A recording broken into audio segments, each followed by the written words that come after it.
first enter into this next area, you have a nilgai, an antelope, with some a beautiful black and white pattern far down towards the bottom of its hooves.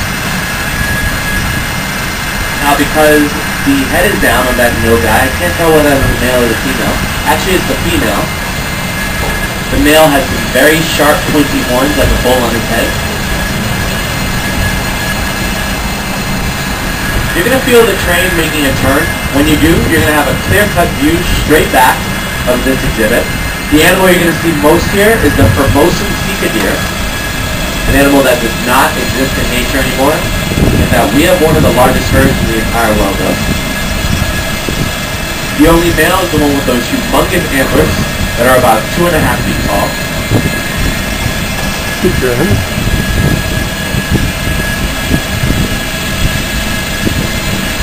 Now, here we can all see this sandbar deer. First, all the way to the last part, you see this pretty dark coat deer species. Now, that's one of the smaller of the sandbar deer. That species is the largest of the Southern Asian deer species. It grows to a 650-pound weight. It stands about 5 feet tall at the shoulder.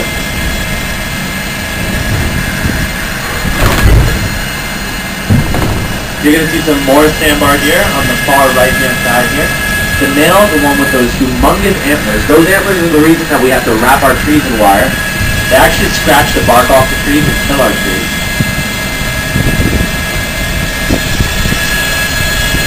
Now we're going to exit out, seeing our massive male sandbar deer. Our male nilgai, very far back, you can see his rear end mostly. The white spot around it. Just as we exit, you can see the male nilgai. In this next exhibit, there is a 2-foot-tall, 40-pound deer, an extremely unusual one that barks.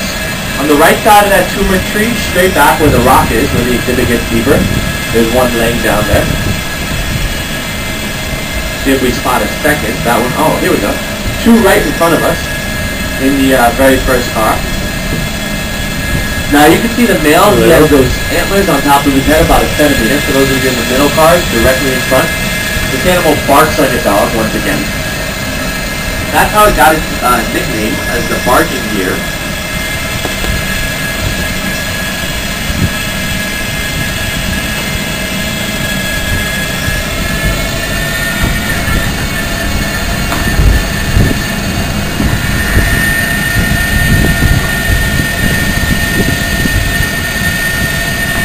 Here we are 35 feet up above the Bronx River.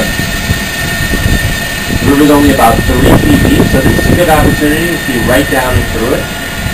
Might be able to see the carpet side. There's one. Medium-sized truck.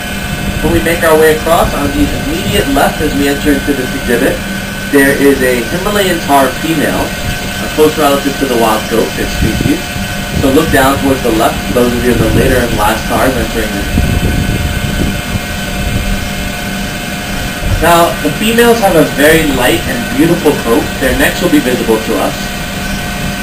The males, however, very poofy around the necks with blonde hair, like the mane of a lion. So they're the more gorgeous of this species.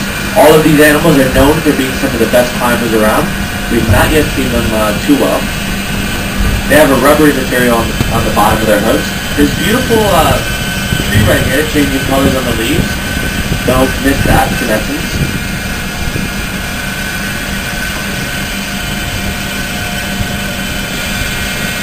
Alright, now our tar has not yet been visible to us, but it will be visible, and when it is, we're not going to be able to stare at it for too long.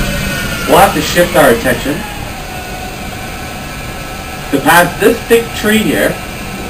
Up high in this tangly tree, there's one red panda. There's going to be a second one at about eye level in that same tangly tree.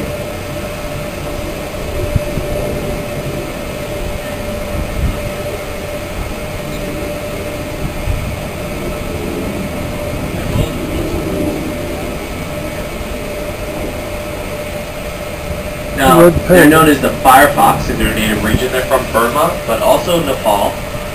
Here we know them as the red panda because they eat bamboo.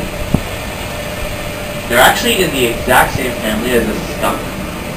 If you look at their tail, it may resemble that of a raccoon. They're in the same family as the raccoon also, and the weasel.